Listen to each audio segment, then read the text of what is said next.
Alright, welcome to the Way of the Warrior. We're going to preview UFC 124. We're going to go over the top 5 matches, starting with the least significant match and work our way up. My name is Lawrence Jones. This is my co-host Sean Harris. And yeah, like I said, we're just going to go through the matches and preview them and give you our picks. So to start off, first match is Thiago the Pitbull Alves against John Howard. This is a welterweight match coming in at both of them are going to come in at 170. Pitbull is an expert at Muay Thai and BJJ. He stands at about 5'9", 170.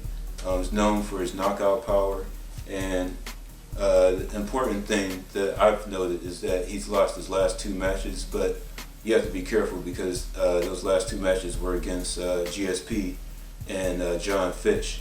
Now John Howard, he's also has some experience with Muay Thai and BJJ, and what I've gathered from his fights, he doesn't have much in the way of takedown defense, but he's pretty good all the way around as far as striking, grappling, wrestling, and taking people down. He stands at 5'7", 170.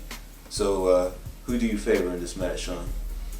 I think this will be the most exciting fight, or one of the more exciting fights. Both have similar styles. They're both strong, strong for their weight class. They both like to strike. John Howard, he likes to take guys down. He likes to strike. He has a hard punch. So does Thiago Alves. So it'll be interesting to see. I'm going to take Alves because I don't know a whole lot about John Howard. I haven't seen a lot of his matches, but he, from the tape that I've seen from him, he looks pretty dangerous. But I still like Alves because of the fighters he's fought against, the experience that he has, and it'll be a good match. Plus he's from Brazil, so yeah. He's like you can't bet against Brazilians, So I'm going to go with Alves in this fight. But I think Howard will give. It'll be an exciting fight. It'll be one of the best fights of the night. Yeah, I have to agree with you. I'm going to go with Thiago Alves, and I think it'll probably go all 3 rounds, and Alves will get it by decision. All right, our next match is Joe Daddy Stevenson against Mac Danzig. All right, now both of these are Ultimate Fighter alumni. Joe Daddy Stevenson is experienced with BJJ, judo, wrestling, but as of late he's improved his stand-up game. He goes at 5'7", 155, and he's very well known for his guillotine chokes. He locks them pretty tight. Danzig is more known for his grappling and his boxing. He stands at 5'8", 155. Now his overall record is 19-8, but in the UFC it hasn't been all that good. He's 3-4 in the UFC. So I'm leaning towards Joe Daddy Stevenson to win this match. Who do you think would win out of this? I like Joe Daddy Stevenson in this match only because of his experience. Danzig, I think he lost 4 of the last 5 matches. Yeah. So his resume isn't that impressive. Nothing really about him impresses me. I like Joe Daddy Stevenson in this fight. Like you mentioned before, the guillotine choke.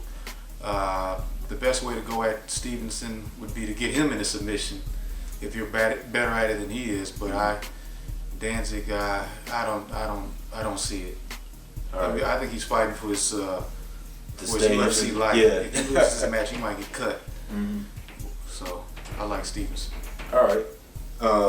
Next match we have here is Jim Miller against Charles Oliveira, and Jim Miller experienced with BJJ wrestling.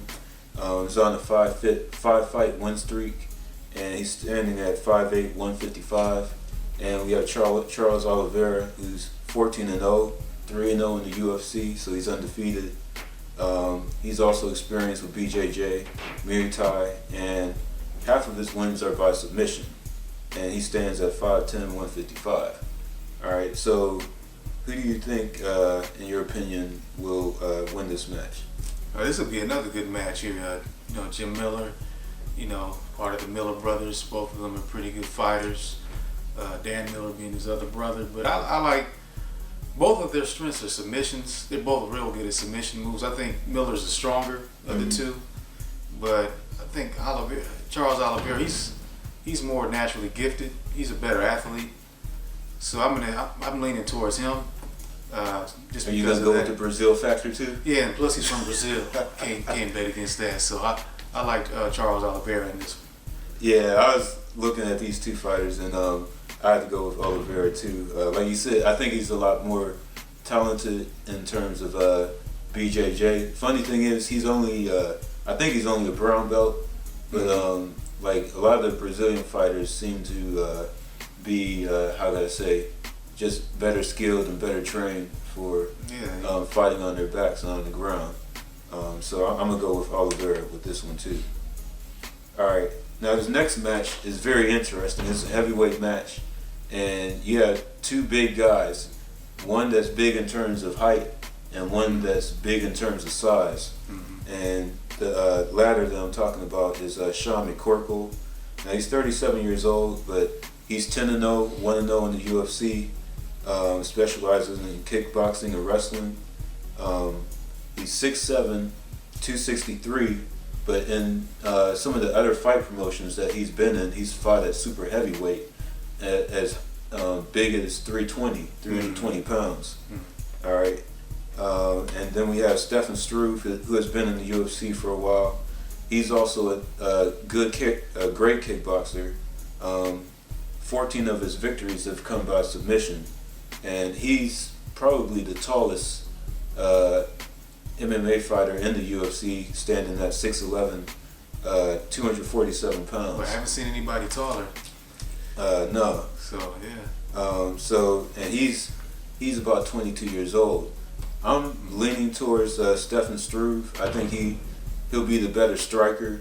He might not be as strong as McCorkle or be able to push anyone around, but I just have a feeling that whether he gets put on his back or it's a slugging war, I think he'll be able to take over this match at some point. I'm gonna go with Sean McCorkle, only because Struve doesn't, he's got the reach advantage over everybody. Oh yeah. But he's just not that strong. He doesn't do too well against heavy set guys.